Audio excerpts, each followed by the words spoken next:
Hello students, कैसे आप सब लोग। तो चलिए आज की क्लास में हम FM inter express revision batch में कवर करने जा रहे हैं इंस्टीट्यूट की मॉड्यूल का चैप्टर नंबर 3 जिसका नाम है रेशियो एनालिसिस। ठीक है सर, रेशियोज क्या होता है? जब जैसे कि आप सबको पता है, जब भी दो फाइनेंशियल नंबर्स के बीच में कुछ इंटर रिलेशन फाइंड करना चाहता हूँ कि एक दूसरे से कैसे रिलेटेड है, उसको बोलते हैं रेशियो। अच्छा सर, रेशियो क्यों निकालते हैं? ताकि जब भी आप एनालिसिस करो आपका एनालिसिस ईजियर हो पाए, क्विकर हो पाए। आप एनालिसिस डिफरेंट कंपनीज के बीच में कर सकते हो, डिफरेंट टाइम होराइजन्स के बीच में कर सकते हो, एक ही कंपनी के डिफरेंट डिपार्टमेंट्स के बीच में कर सकते हो। तो there can be multiple comparisons. Ratio analysis sir एक बहुत ही प्रैक्टिकल चैप्टर है। आप एक्चुअल लाइफ में जब भी आप बाद में कॉर्पोरेट्स में जॉब करोगे या फिर अगर आप खुद का बिजनेस भी करोगे, आपको मल्टीपल रेशियोज निकाल के अपने केपीआईज को मॉनिटर करना पड़ता है। तो इस चैप्टर के साथ मेरे साथ बने रहिए, हम बहुत अच्छे से इसकी अंडरस्टैंडिंग क्विकली लेने वाले हैं। ठीक है सर। सर रेशियो एनालिसिस है quick analysis of financial statement numbers, easy to analyse, ताकि आप जो कंक्लूजन्स हैं वो जल्दी और बेटर ड्रॉ कर पाओ। ठीक है सर। कंपैरिजंस किस तरह से हो सकते हैं? डिफरेंट कंपनीज के बीच में हो सकते हैं। वर्टिकल एनालिसिस हो सकता है, यानी कि दो कंपनीज के बीच में मैं कंपेयर कर सकता हूँ।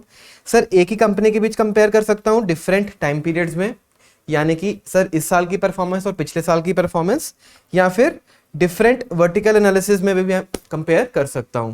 ठीक है सर। चलो सर, रेशियो एनालिसिस का क्या फायदा है? ये आपको फाइनेंशियल डिसीजंस लेने में मदद करते हैं। जो भी आपकी स्ट्रेंथ्स और वीकनेसेस हैं वो आपको आइडेंटिफाई करने में हेल्प करते हैं। सर स्वॉट हमें याद आया, हमने स्टडी जो अपना स्टडी मैट है ना, स्ट्रेटेजिक मैनेजमेंट सब्जेक्ट को, उसमें पढ़ा था। बिल्कुल ये वही स्ट्रेंथ एंड वीकनेसेस की बात कर रहे हैं। आपको यहाँ पे फाइनेंशियल नंबर्स देंगे जिससे आप लोग वो स्ट्रेंथ और वीकनेस आइडेंटिफाई कर पाओ। ठीक है सर। सर रेशियोज कौन यूज करता है? सब लोग यूज करते हैं, जो भी आपके स्टेक होल्डर्स हैं। आपकी मैनेजमेंट यूज करती है डिसीजन मेकिंग के लिए, आपके शेयर होल्डर्स यूज करते हैं एग्जिस्टिंग, ताकि वो उनको पता चल सके कंपनी कैसा काम कर रही है। जो आपके पोटेंशियल शेयर होल्डर्स हैं, यानी जो सोच रहे हैं आपकी कंपनी में इन्वेस्ट करने के लिए, वो लोग रेशियोज यूज करेंगे आपकी कंपनी की परफॉर्मेंस को जज करने के लिए। क्रेडिटर्स यूज कर सकते हैं सोचने के लिए कि आपको कितना लोन दे, कितना आपको वो ट्रेड पॉलिसी दे, ट्रेड क्रेडिट दे या ना दे। ऐसे हमने देखा काफी सारे हमारे पास यूजर्स हैं। ठीक है सर। चलो आगे। एक तो है जी ROE analysis using DuPont model. इसको हम करेंगे थोड़ी देर रुक के। पहले हम आते हैं मेन रेशियोज पे। ठीक है सर, क्या आपने यहाँ पे सारी रेशियोज कवर की हैं? बिल्कुल, मैंने अपनी तरफ से जो भी एक्सक्लूसिव रेशियो सारी थी कवर की हैं। अगर कोई गलती से एक आधी मिस हो गई होगी तो प्लीज ऐड कर लेना, वरना ये सारे की सारे रेशियोज आपके लिए यहाँ पे कवर्ड है। ठीक है सर। सबसे पहले हम बात करेंगे लिक्विडिटी रेशियो की। सर लिक्विडिटी का मतलब क्या होता है? उसके नाम में छुपा हुआ है लिक्विड, यानी कि जो चीज आप काफी लिक्विड है, जो आप कैश या बैंक में इजीली कन्वर्ट कर सकते हो।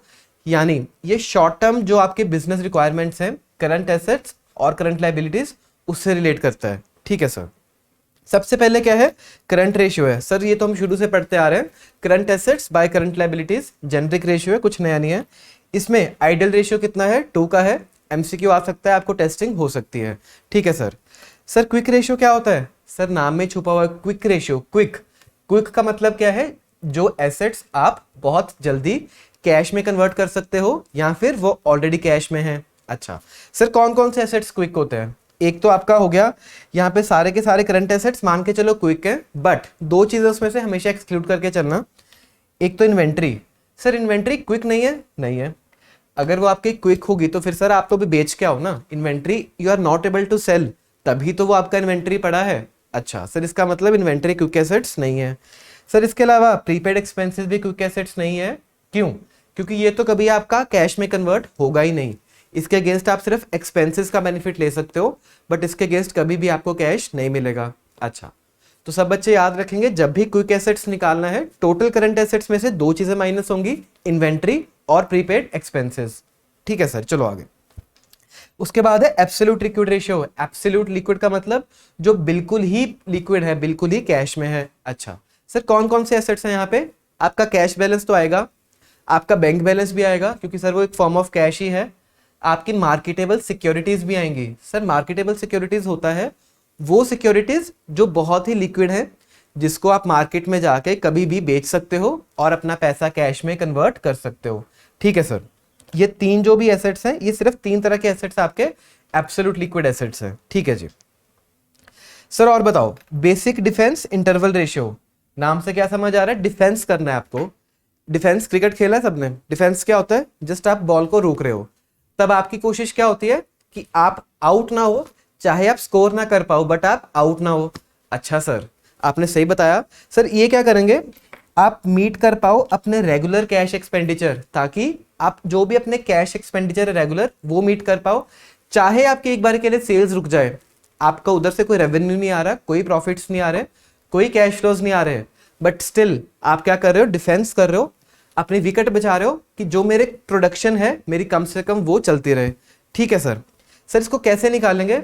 इसके लिए हमें चाहिए वो पैसा जो आपके पास ऑलरेडी है। सर कौन सा पैसा ऑलरेडी है? एब्सोल्यूट लिक्विड एसेट्स तो मेरे पास है, और मैं मान के चल रहा हूं जो मेरे एआर हैं वो मेरा साथ देंगे, वो मुझे मेरे पिछले पैसे दे देंगे।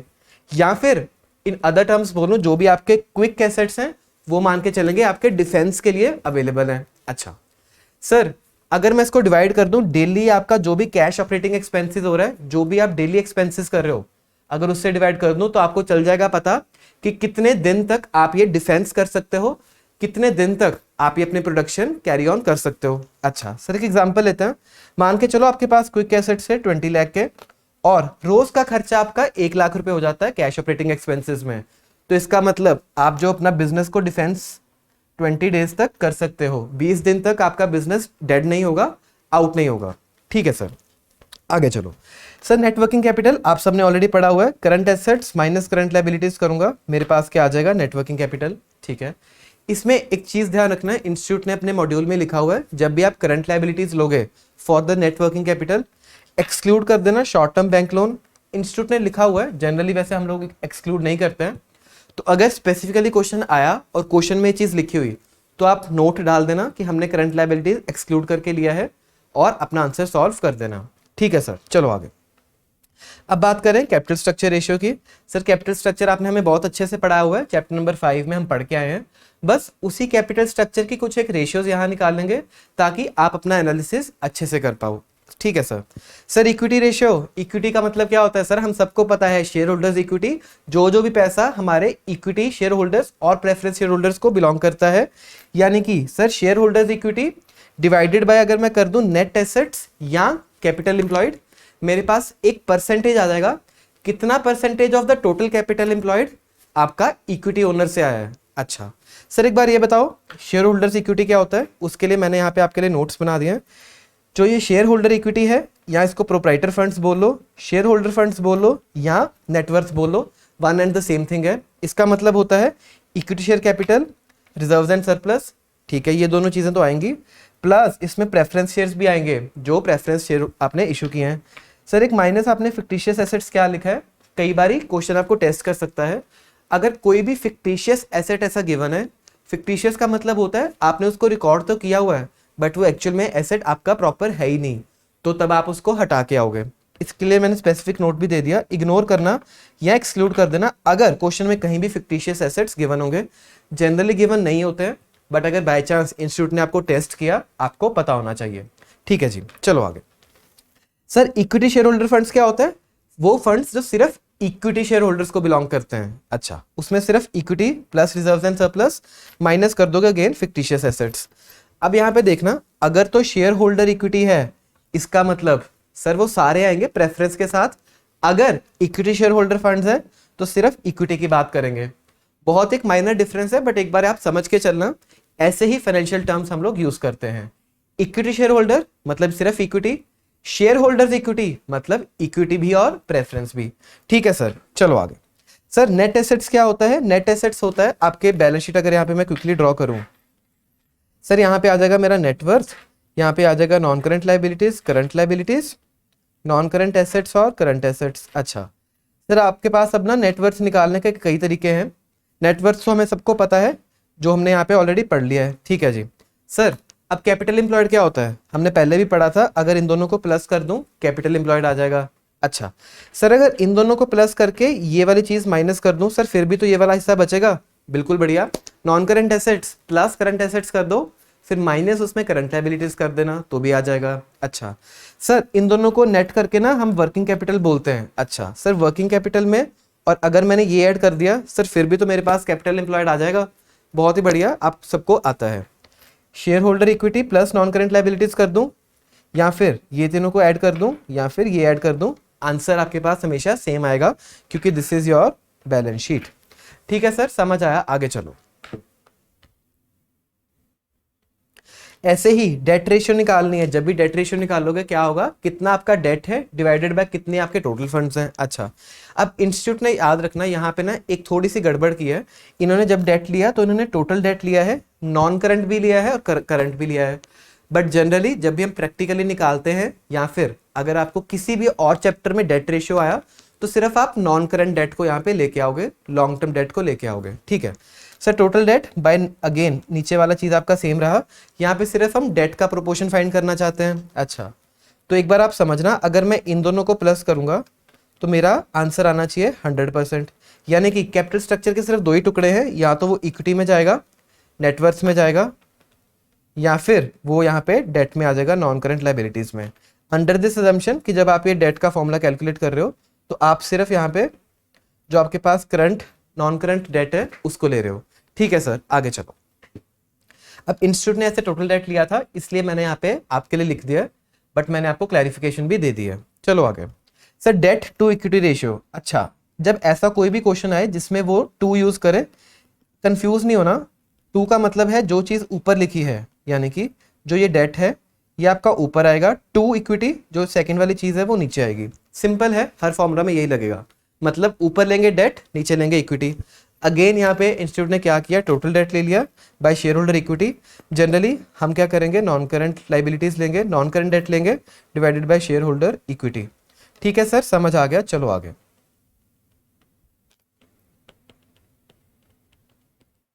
चलो, अब है debt to total assets ratio. Again ऊपर आ जाएगा सर आपका डेट, नीचे आ जाएंगे टोटल एसेट्स। फिर इंस्टीट्यूट ने वही किया, यहाँ पे क्या ले लिया, टोटल डेट ले लिया। ठीक है चलो सर, कैपिटल गियरिंग रेशियो।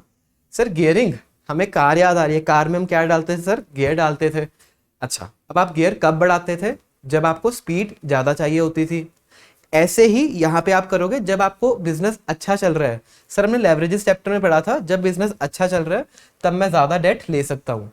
अच्छा, तो वही ये रेशियो उसी के लिए बना है ताकि आपको पता चले कि आपका फिक्स्ड सोर्सेज ऑफ फाइनेंस कितना है, यानी कि डेट कितना है और प्रेफरेंस शेयर्स कितना है, डिवाइडेड बाय आपका जो इक्विटी शेयर होल्डर फंड्स हैं वो कितने हैं। अच्छा सर, ऊपर ले लेंगे हम fix sources of finance, preference और डेट, नीचे ले लेंगे इक्विटी शेयर होल्डर फंड्स यानी कि इक्विटी शेयर कैपिटल और रिजर्व्स एंड सरप्लस।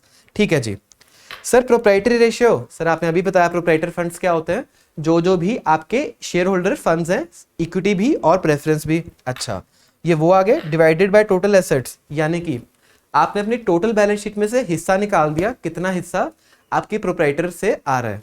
ठीक है जी, चलो आगे। Sir coverage ratio. अब याद रखना, कवरेज रेशियो का मतलब क्या होता है कि आपको किसी चीज की पेमेंट करनी है, किसी चीज की कोई आपके पास ऑब्लिगेशन है या फिर आपको पे करना है, उसको पे करने के लिए कितना पैसा आपके पास है, कितने गुना पैसे आपके पास है, या फिर कितने गुना कवर आपके पास है, वो हम यहाँ पे निकालना चाहते हैं। अच्छा sir, debt service coverage ratio, इसका मतलब मुझे क्या करना है, डेट की सर्विस करनी है। तो जब आप डेट की सर्विस करोगे, याद रखना यहाँ पे दो चीजें होती हैं। एक तो आप इंटरेस्ट तो सर पे करोगे ही, क्योंकि उसको इंटरेस्ट हर बार पे करना ऑब्लिगेशन है, प्लस सर उसका प्रिंसिपल रिपेमेंट भी तो करना पड़ेगा। जो भी उसकी प्रिंसिपल इंस्टॉलमेंट्स हैं सर वो भी सर्विस का पार्ट आएंगी। अच्छा, तो जब भी कवरेज का क्वेश्चन आएगा, जो आपको पे करना है, जिसके लिए आप कवर निकाल रहे हो, वो नीचे आएगा। यानी कि डेट की सर्विस के लिए मुझे दो चीजें चाहिए, इंटरेस्ट और इंस्टॉलमेंट, वो नीचे आएगा। और जो भी उसको पे करने के लिए पैसा है, यानी कि जो उसका कवर है, वो ऊपर आएगा। सर ऊपर ले लेंगे अर्निंग्स फॉर डेट, जिसमें से आप पे कर सकते हो। नीचे आप ले लोगे सर इंटरेस्ट और इंस्टॉलमेंट, जो कि आपको डेट की सर्विस करने के लिए चाहिए। अच्छा सर, आइडियल रेशियो इसका 2 है, एमसीक्यू में आपसे पूछ सकता है। सर डेट सर्विस हमने ऑलरेडी पढ़ लिया, इंटरेस्ट और इंस्टॉलमेंट होता है। सर अर्निंग्स फॉर डेट क्या है, इसके बारे में बताओ, जो हमने ऊपर लेना है। सर पैट तो आपका है ही है, क्योंकि ये आपके पास ऑलरेडी अवेलेबल है, plus non cash expenses sir, क्योंकि ये एक्सपेंसेस आपके कैश में नहीं हुए, ये भी अवेलेबल है, प्लस इंटरेस्ट कर दोगे ताकि आपके पास ये एक टोटल अमाउंट है जिसमें से आप ये पे कर पाओ। इंटरेस्ट हमने इसीलिए ऐड किया क्योंकि सर ये तो नीचे ऑलरेडी हम ले रहे हैं ना, इसको तो पे करना है, तो पे करने से पहले जो हमारे पास पैसा अवेलेबल था उसमें हमने क्या ऐड कर दिया, इंटरेस्ट ऐड कर दिया। ठीक है सर, अर्निंग फॉर डेट 3 चीजें, पैट, नॉन कैश एक्सपेंसेस और इंटरेस्ट। बहुत बढ़िया, इजी हो गया। चलो आगे। Sir interest coverage ratio, sir इसका मतलब क्वेश्चन बोल रहा है सिर्फ हमें इंटरेस्ट के बारे में सोचना है। सर पैरों में इंटरेस्ट ले लो, ठीक है। सर इंटरेस्ट किस में से पे करते हैं, जब भी इंटरेस्ट आएगा सर, मुझे P&L स्टेटमेंट अच्छे से याद है, EBIT के बाद इंटरेस्ट आता है। जब आप P&L स्टेटमेंट बनाते हो याद है, सबसे पहले कॉन्ट्रीब्यूशन, फिर minus fix cost EBIT, EBIT minus interest EBT। Sir interest किस में से गया, EBIT में से गया, इसका मतलब ऊपर आपका क्या आएगा सर, EBIT आएगा। इसका आइडल रेशियो है ग्रेटर देन 1, यानी कि आपके पास कवर ज्यादा होना चाहिए। अच्छा सर, एक एग्जांपल ले लेते हैं। मान के चलो EBIT आपका 20 लाख है, इंटरेस्ट आपका 10 लाख है, यानी आपके पास कवर कितना है, 2 का है। मतलब आपके पास डबल पैसा पड़ा है जिसमें से आप अपना इंटरेस्ट पे कर सकते हो। ठीक है सर, चलो आगे। ऐसे ही प्रेफरेंस डिविडेंड का कवर ले लेंगे। नीचे आ गया प्रेफरेंस डिविडेंड। सर हमें P&L स्टेटमेंट अभी भी याद है, प्रेफरेंस डिविडेंड किस में से माइनस करते थे, पैट में से माइनस करते थे, तो उसके लिए पैसा कौन सा अवेलेबल होगा, पैट का होगा। ठीक है सर, आगे चलो, समझ आ रहा है हमें। चलो सर इक्विटी कवर, ऐसे ही इक्विटी को पे करने के लिए कौन सा पैसा होता है सर, अर्निंग्स फॉर इक्विटी होता है। यानी कि अगर पैट गिवन है उसमें से प्रेफरेंस शेयर्स माइनस किया, अर्निंग्स फॉर इक्विटी आएगा, डिवाइडेड बाय अगर इक्विटी डिविडेंड कर दिया, क्योंकि इक्विटी का कवर निकाल रहे हैं, तो फिर आपके पास आ जाएगा इक्विटी कवर। ठीक है जी। सर ऐसे ही फिक्स चार्जेस कवरेज रेशियो, इसका मतलब मुझे सिर्फ फिक्स्ड चार्जेस के बारे में सोचना है। अच्छा, अब आपके फिक्स चार्जेस कौन कौन से हैं, जिन्होंने तो लेवरेज पढ़ा उनको अच्छे से पता है। सर एक तो इंटरेस्ट, एक मेरा प्रेफरेंस डिविडेंड, और यहाँ पे आप क्या लोगे सर, इंस्टॉलमेंट भी लोगे, क्योंकि डेट का आपको रीपेमेंट भी तो करना है। अच्छा सर, इसको पे करने के लिए मेरे पास कौन सा पैसा है, आप यहाँ पे EBITDA लोगे, ये ICA ने ऐसे लिया है। अच्छा एक चीज अब समझना, ऐसा ना कोई फिक्स रूल नहीं होता कि आप ऊपर EBITDA लोगे या फिर क्या लोगे, है ना। इंस्टीट्यूट ने यहाँ पे कुछ एक सेट ऑफ रूल्स दिया है, हम वही फॉलो करेंगे। प्रैक्टिकल लाइफ में या एक्चुअल कंपनीज में ये रेशियोज के फॉर्मूले थोड़े से डिफर कर सकते हैं, कंपनी टू कंपनी ये चीजें डिफर कर सकती हैं। ठीक है सर, चलो आगे। आगे अब है एक्टिविटी रेशियो। एक्टिविटी रेशियो का क्या मतलब है, एफिशिएंसी रेशियो भी बोलते हैं, परफॉर्मेंस रेशियो भी बोलते हैं, या टर्नओवर रेशियो भी बोलते हैं। सर एफिशिएंसी का हमें पता है कि मुझे कितना आउटपुट मिला एक यूनिट ऑफ इनपुट डाल के, एफिशिएंसी यही होता है। मान के चलो यहाँ पे आपने कुछ इनपुट किया, तो आप अब जानना चाहते हो वो इनपुट करके मुझे कितना आउटपुट वापस मिला, तो ये क्या होगी सर, मेरी एफिशिएंसी होगी। चलो शुरू करते हैं टोटल एसेट्स टर्नओवर रेशियो से। अच्छा, जब हमने समझा था 2 वाला केस, यानी कि जब नाम के अंदर 2 है तो इसका मतलब जो चीज सर पहले है वो ऊपर आ जाएगी, जो चीज बाद में है वो नीचे आ जाएगी। अच्छा, अब यहाँ पे क्योंकि 2 नहीं है, इसका मतलब सर जो चीज ना पहले है उसको आप नीचे ले आओ, और जो चीज बाद में है उसको आप ऊपर ले आओ। क्लियर है सर, जहाँ ये स्टैंडर्ड है, हर चीज हर फॉर्मूला में हर रेशियो में आपके लिए एप्लीकेबल हो जाएगा। अच्छा सर, टोटल एसेट्स नीचे ले लिए। जब जब भी अब आप बैलेंस शीट वाली फिगर लोगे, आप सबको पता है आपको क्या लेना है, एवरेज। एवरेज क्या होता है sir, opening plus closing divided by 2। ठीक है सर, अगर ओपनिंग नहीं गिवन, एवरेज नहीं निकाल सकते, तो फिर चुपचाप क्लोजिंग ले लेना। ठीक है जी। सर टर्नओवर का मतलब क्या होता है, हम सबको पता है, टर्नओवर इज सेल्स। यानी कि मैंने सेल्स बाय टोटल एसेट्स किया, जिससे मुझे पता चला कि कितना मैं सेल्स जनरेट कर पा रहा हूं, कितना आउटपुट ले पा रहा हूं in the form of sales, divided by कितने मैंने टोटल एसेट्स बिजनेस में इन्वेस्ट किए हैं। ठीक है सर। सर ऐसे ही फिक्स्ड एसेट्स का निकाल सकते हो, ऊपर टर्नओवर नीचे फिक्स्ड एसेट्स, बहुत बढ़िया। सर कैपिटल का भी निकाल सकते हैं, हाँ जी, ऊपर सेल्स ले लो, नीचे कैपिटल एम्प्लॉयड ले लो, या फिर नेट एसेट्स ले लो। ठीक है सर, वर्किंग कैपिटल का भी निकाल सकते हैं, बिल्कुल, ऊपर सेल्स ले लो, नीचे वर्किंग कैपिटल ले लो। तो जो भी रेशियो का नाम है वो यहाँ पे आप ये चीज नीचे ले लोगे, टर्नओवर आप हमेशा ऊपर ले लोगे। ठीक है सर, समझ आया। चलो आगे। अब चलते हैं जो बहुत ही फेमस एक रेशियो है, इन्वेंट्री टर्नओवर रेशियो। सर जब भी आप इन्वेंट्री टर्नओवर लोगे, आपके लिए टर्नओवर का मतलब यहाँ पे कॉग्स होता है, मैंने इसको रेड में भी हाईलाइट कर दिया है। अगर तो कॉग्स की इंफॉर्मेशन अवेलेबल है, हमेशा आप यहाँ पे कॉग्स लेके आओगे, या फिर अगर क्वेश्चन ने आपको स्पेसिफिकली बोल दिया कि आपको सेल्स में से कैलकुलेट करना है, तभी यहाँ पे सेल्स आएगा। ठीक है सर, ऊपर ले लोगे कॉग्स, टर्नओवर इसके लिए, नीचे आ जाएगा इन्वेंट्री, हम कर देंगे एवरेज। ठीक है सर, समझ आया। ऐसे ही डेटर्स का निकाल सकते हो सर, ऊपर आ जाएगा डेटर के लिए टर्नओवर क्या होता है सर, सिर्फ क्रेडिट सेल्स, यानी कि वो सेल्स जिसकी वजह से डेटर जनरेट हुए। अच्छा सर नीचे ले लेना एवरेज AR, समझ आया। चलो ऐसे ही सर हम पेबल्स टर्नओवर निकाल सकते हैं। ऊपर ले लिया टर्नओवर, पेबल्स के लिए क्या हुआ, क्रेडिट परचेजेस, नीचे ले लिए एवरेज पेबल्स। ठीक है सर समझ आया, आगे चलो। चलो अब चलते हैं बात वेलोसिटी पे, यानी कि डेज सेल्स आउटस्टैंडिंग पे। तो जिन्होंने तो वर्किंग कैपिटल का चैप्टर पढ़ लिया है उन्हें पता है ये फॉर्मूला काफ़ी इजी है, कोई कंफ्यूजन नहीं है। बट जिन्होंने नहीं पढ़ा है उनके लिए क्विकली बता देता हूँ। जब भी आपको डेज निकालने हैं तब आपके लिए क्या फॉर्मूला होता है sir, balance sheet by daily P&L कर देना, आपके पास हमेशा डेज निकल आएंगे। कोई भी चीज़ के डेज हो, स्टैंडर्ड फॉर्मूला एक बना लेते हैं, days is equal to balance sheet और P&L पर day. Okay sir. Sir balance sheet अगर गिवन होगा तो हमेशा एवरेज लेने की कोशिश करना। ठीक है समझ आया। चलो DSO सर कैसे निकाल सकते हैं, बैलेंस शीट के लिए मैंने लिया एवरेज, एवरेज AR, नीचे ले लिया डेली, जो P&L में डेटर्स के लिए जा रहा है, क्या जा रहा है, क्रेडिट सेल जा रहा है, उसका ले लिया हमने डेली। ठीक है सर। चलो इसका एक और तरीका कैलकुलेट करने का है, आप 365 बाय डेटर टर्नओवर रेशियो कर सकते हो। सर कुछ भी नहीं है, ये फॉर्मूला ऐसा था, ठीक है, इसको यहाँ पे हमने क्या किया, फॉर्मूले को उल्टा कर दिया, रेसिप्रोकल कर दिया, और यहाँ पे जो टोटल क्रेडिट सेल्स थी उसको मैंने यहाँ पे डेली बेसिस पे ले लिया। तो अगर मैंने 365 डिवाइडेड बाय ये रेशियो करूंगा तो मेरे पास यही रेशियो बन के आ जाएगी। ठीक है सर समझ आया। ऐसे ही डेज इन इन्वेंट्री आप कर सकते हो। ऊपर क्या आ जाएगा सर, बैलेंस शीट आ जाएगा, नीचे आ जाएगा P&L पर डे। इन्वेंट्री के लिए P&L क्या है, कॉग्स है। ठीक है जी।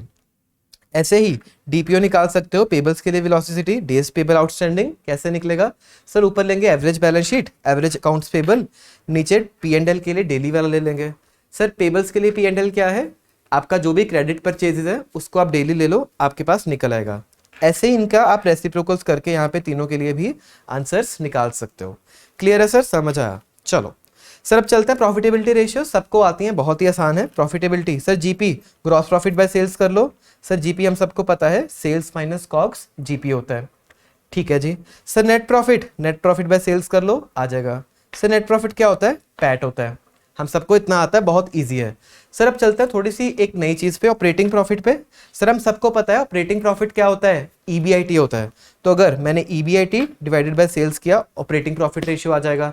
अच्छा सर EBIT कैसे निकालते हैं, ग्रॉस प्रॉफिट में से माइनस कर दो ऑपरेटिंग एक्सपेंसेस प्लस कर दो ऑपरेटिंग इनकम, आपके पास क्या आ जाएगा, ऑपरेटिंग प्रॉफिट आ जाएगा। ठीक है जी। सर ऐसे ही जो प्रॉफिट्स के लिए निकालनी है ऐसे ही हम एक्सपेंसेस के लिए निकाल लेते हैं। ऊपर ले लेंगे एक्सपेंसेस, नीचे ले लेंगे सेल्स। ठीक है, कॉग्स बाय सेल्स। अच्छा ऑपरेटिंग एक्सपेंसेस, सर ऊपर ले लो ऑपरेटिंग एक्सपेंसेस, नीचे ले लो सेल्स। सर अभी ऑपरेटिंग एक्सपेंसेस जो हमने यहाँ पे बात की थी सर ये वही है, हाँ जी ये वही है। सर ऑपरेटिंग एक्सपेंसेस क्या होता है, जो भी आपके इनडायरेक्ट एक्सपेंसेस हैं एक्सक्लूडिंग कॉग्स, क्योंकि कॉग्स का इफेक्ट तो सर हमने यहीं पे ले लिया ना ग्रॉस प्रॉफिट में। अच्छा इंटरेस्ट भी नहीं लेना, सर इंटरेस्ट क्यों नहीं लेना, क्योंकि वो आपका ऑपरेटिंग कॉस्ट नहीं है, वो आपका फाइनेंसिंग कॉस्ट है। ऐसे ही आपको टैक्स भी नहीं लेना है। ठीक है जी। Operating expenses ratio, operating expenses by sales. Sir operating cost ratio, जब आप ऑपरेटिंग कॉस्ट ले रहे हो तब आपको कॉग्स और ऑपरेटिंग एक्सपेंसेस दोनों चीजें लेनी है, यानी कि ये वाली दोनों चीजें आपको यहाँ पे, सॉरी ऑपरेटिंग एक्सपेंसेस और कॉग्स, ये दोनों चीजें लेके आपको ऑपरेटिंग कॉस्ट रेशियो निकालना है। ठीक है sir. Sir financial expenses ratio, ऐसे ही आप ऊपर फाइनेंशियल एक्सपेंसेस ले लो, नीचे सेल्स ले लो, बहुत ही ईजी है, कुछ डिफिकल्ट नहीं है। सर अगर एक चीज बताओ, मैंने ऑपरेटिंग कॉस्ट रेशियो और ऑपरेटिंग प्रॉफिट रेशियो यानी कि खर्चे और प्रॉफिट्स को ऐड किया तो मेरे पास क्या आ जाएगा सर, 100% हो जाएगा। यानी कि मैंने एक ही चीज के दो टुकड़े किए थे, एक कॉस्ट में डिवाइड कर दिया था, एक प्रॉफिट में डिवाइड कर दिया था। क्लियर है सर, समझ आया। चलो आगे। ऐसे अब आप निकाल सकते हो profitability ratios related to overall return on investments, यानी कि आप कितना पैसा कमा रहे हो, कितनी प्रॉफिट्स कर रहे हो, कितनी इन्वेस्टमेंट करके। अच्छा सर ROI यानी कि मैं कितनी रिटर्न कर रहा हूँ, वो ऊपर आ जाएगी रिटर्न प्रॉफिट्स अर्निंग्स, नीचे आ जाएगी इन्वेस्टमेंट्स। अच्छा इस पे बाद में आते हैं, ये चीज मैं आपको थोड़ी बाद में बताता हूँ, पहले थोड़ा सा डीप डाइव करके आते हैं रेशियोज के हैं। सर रिटर्न ऑन एसेट्स, इसका मतलब आपको लेना है एसेट्स पे क्या रिटर्न आ रही है, सर पैट आ रहा है, नीचे ले लो average total assets. Okay sir return on capital employed, ये बहुत ही फेमस फॉर्मूला है, ऊपर आप क्या लोगे, रिटर्न जो कैपिटल एम्प्लॉयड के लिए है। सर कैपिटल एम्प्लॉयड क्या होता है, मेरे पास इक्विटी फंड्स आ रहे हैं, प्रेफरेंस भी, और डेट भी। अच्छा, तो सर इन सब के लिए मेरे पास रिटर्न क्या अवेलेबल है, ईबीआईटी अवेलेबल है, क्योंकि जब मैंने बैलेंस शीट के डेट वाला पोर्शन भी ले लिया तो मुझे पी&एल का भी वो पोर्शन लेना पड़ेगा जो इंटरेस्ट इंक्लूड करके आ रहा है। ठीक है sir, EBIT by capital employed करोगे आपको चल जाएगा पता। सर अगर ये आरओसीई क्वेश्चन आपको बोले कि पोस्ट टैक्स निकाल के आना है तो फिर आप क्या करोगे, ईबीआईटी 1 माइनस टैक्स कर देना, पोस्ट टैक्स आ जाएगा। या फिर जो बेटर ट्रीटमेंट है, अच्छा ट्रीटमेंट है, क्या है, आप पैट में इंटरेस्ट ऐड कर देना, आपके पास क्या आ जाएगा, post tax divided by capital employed. ठीक है जी। सर ऐसे ही रिटर्न ऑन टोटल एसेट्स निकाल सकते हैं, बिल्कुल, नीचे ले लो एवरेज टोटल एसेट्स, ऊपर आपको क्योंकि पोस्ट टैक्स लेना है ईबीआईटी 1 माइनस टैक्स, या फिर पैट प्लस इंटरेस्ट करके भी आपके पास आंसर्स आ जाएंगे। सर यहाँ पे मल्टीपल फॉर्मूलाज है, हाँ जी, इंस्टीट्यूट भी आपको मल्टीपल आंसर्स देता है, ट्राई करना जो आपके पास ये वाले फॉर्मूलाज हैं आप ये यूज करके आओ, वरना अगर क्वेश्चन ने स्पेसिफिकली कुछ बोला तो आप वो चीज भी करके आ सकते हो। ठीक है जी। Sir return on net assets, net assets हम सबको पता है, नीचे ले लोगे नेट एसेट्स, ऊपर ले लोगे उनके लिए सेम रिटर्न, या फिर आप ये वाली चीज यहाँ पे भी ले सकते हो। ठीक है जी।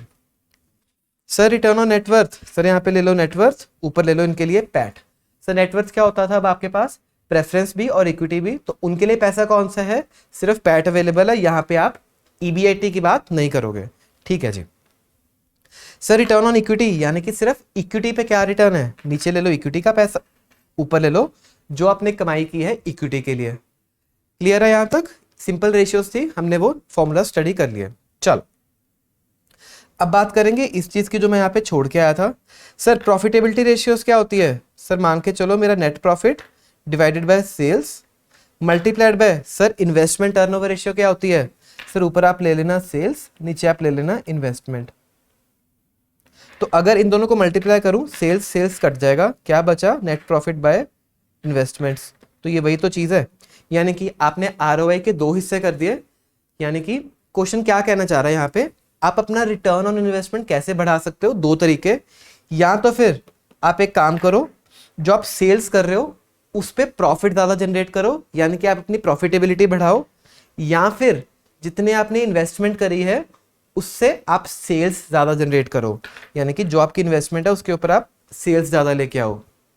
मतलब आप आरओआई दो तरीके से इंप्रूव कर सकते हो। इसको इंप्रूव करने के लिए या तो आप प्रॉफिटेबिलिटी इंप्रूव कर लो या फिर इन्वेस्टमेंट टर्नओवर इंप्रूव कर लो, दोनों ही इंप्रूव कर लिए तो भी आपका आरओआई बढ़ेगा। क्लियर है सर, समझ आया, चलो आगे। अब चलते हैं profitability required from analysis of owners point of view. कुछ नहीं है, ईपीएस डीपीएस आप सबने ऑलरेडी पढ़ा हुआ है, बहुत अच्छे से पढ़ा हुआ है। EPS sir earnings for equity divided by shares कर देंगे, ईपीएस आ जाएगा।